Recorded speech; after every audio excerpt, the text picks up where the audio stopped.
Why did I always think that this thing was an actual helmet?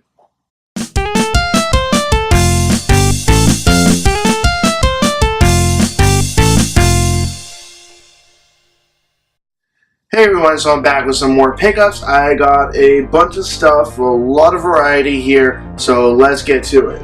First up, I have some movies that I got, one Blu-ray and some DVDs as well. The Blu-ray that I got is of a movie that I've never actually seen. I saw the American version of this movie, but I never saw this one here, which is the original, like, Scandinavian version of it. It's Let the Right One In, and it is a vampire movie with a kid, and it's kind of creepy, but awesome at the same time, and almost dropped it there. It's supposed to be way better than the American version of it that was made. The other movies that I got are Day of the Dead, The Need to Feed. Never even heard of this zombie movie, but oh well, let's see what that's like. Probably really trashy and super over the top. Probably some bad CGI in there as well. And the other movie that I got was The Social Network. The only real reason why I bought this was, well, it was just $2, and it's been a really long time since I saw this movie, and I kind of wanted to watch it again. And for whatever reason, it's not on Netflix. Moving on from there, I have some graphic novels and some other things that I got here. I suppose first I'll start out with this. I ordered this here from the Lego website.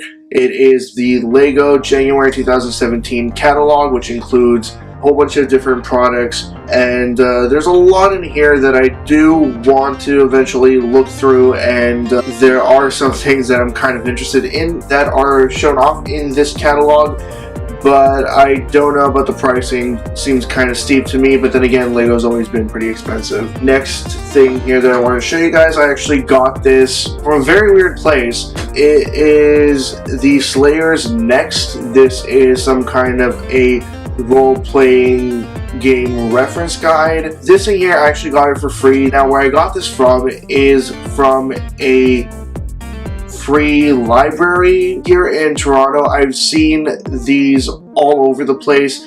A lot of them are in the front lawns of churches, but basically what they do is there is this little thing that kind of looks like a birdhouse that's on a wooden post, and it has a little glass door that you can slide open, and inside there are a whole bunch of books.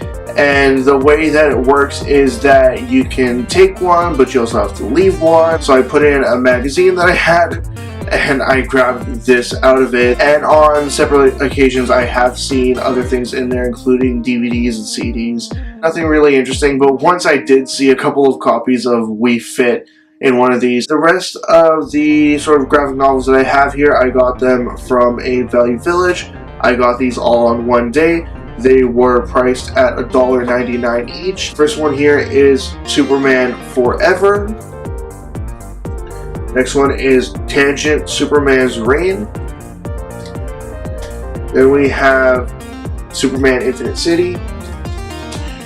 Next one is Superman The Coming of Atlas. And I did remember seeing this advertised a couple years back, but I never actually ended up reading it. And the last one that I got is Codename Superman Patriot, and this is a collection of the new Krypton storyline. I believe this is part 2 of this storyline, so I will still need to find some more issues to complete this storyline.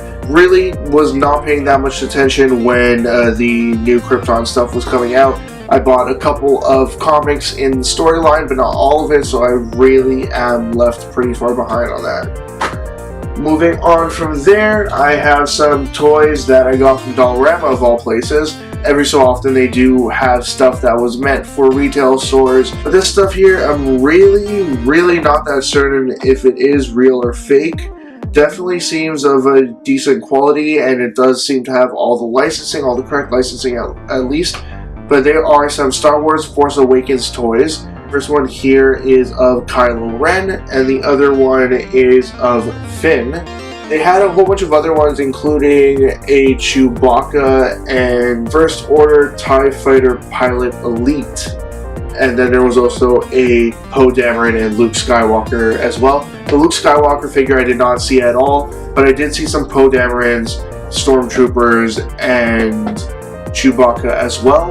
But these are the only ones that I bought because, as you might be able to see, they're $4 each, which is pretty steep for Dollarama. Of all the items that they sell, $4 is pretty much their higher end price point. They look to be of a decent quality, so it's really hard to say, but I'll take a look at these one day. Just from their box alone, seems like the base figure is fine, but the stupid gimmick, the armor up, looks kind of bulky and stupid. But then again, I think I remember seeing some kind of armor gimmick like these ones have on some other Star Wars toys, I think from maybe the Clone Wars series. You know what, without them, they still look like pretty decent figures, so let's see what those are like.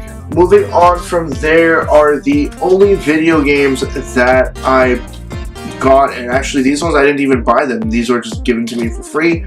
I was at Buy and Sell Kings one day. They have these bins where they have just random crap. Usually it's mostly just garbage. Sometimes there's just empty cases. They just have these bins full of random crap for 25 cents each. But because I buy stuff there pretty often, I ended up just getting these for free. The first thing here is just the case and manual for CSI Crime Scene Investigators Dark Motives. I did grab these two discs here that were kind of scratched up, but they are of very decent PS2 games. First one here is Champions of Norath, and the other one is Dragon Ball Z Budokai Tenkaichi 3. Both of these are harder to find PS2 games. They're definitely worth at least grabbing for free and hopefully just resurfacing them and they'll work. Maybe I'll be able to trade them off later on. Who's to say really, but this one here seems to be in better shape. Definitely Champions of Norath seems to be playable as is, but as for Dragon Ball Z, I really don't know how that'll turn out. Now for the last items I want to share in this video. These are some things that I got from a friend and fellow YouTuber whose name is, well, his YouTube name is PNG. Check out his channel, probably seen stuff of his before. I've done his podcast with him a bunch of times, and I've been in a couple of his videos. But basically, he still is downsizing his collection. He's looking to get rid of a bunch of stuff, and I was also looking to get rid of some 360 games, so I traded some 360 games to him. He traded me these things here. What he gave me is a Sinclair ZX Spectrum 35th anniversary magnet, and the other magnet is a 30th anniversary Dizzy magnet there, both commemorating console and a video game character there. But the other item that he gave me, something that I had been interested in getting many years ago, but never really felt like spending the money on it, just because, well, I have played games in this series and I have been known to play this in the past. I really have not been playing much of the series in the last, well, several years at this point. I really haven't been playing much of this series, but still really wanted to get this item here. It is the special edition of Halo 3. This one here is basically Master Chief's helmet, and on the inside is where the game itself would go. I do have the game already separately. I think that this version here came with a couple of extras, but this here is something that I really wanted. I wanted to get this Master Chief helmet, even though it's not a proper helmet. It's still something that I wanted to get for display purposes. Very happy to add that to my collection, and considering that it did come from a friend as well, very happy to be able to say that I'm adding this to my collection thanks to a close friend. And he told me that he is looking to get rid of some more stuff, and he'll let me know what else he's getting rid of. You'll be seeing those items in future videos, but for now, it was just the Master Chief helmet and these magnets here that I'm going to go put on my fridge. That's it. That's everything. As always, leave comments in the comment section below. Anything you'd like to say, comments, questions, suggestions, ideas, anything at all, just put in the comment section below and I will get back to you as soon as I possibly can. Check out my Facebook, Twitter, and website. They're all linked in the description below. And also linked in the description below is a link to my 500 subscribers contest. Check that out as well if you'd like. And that's it. See ya.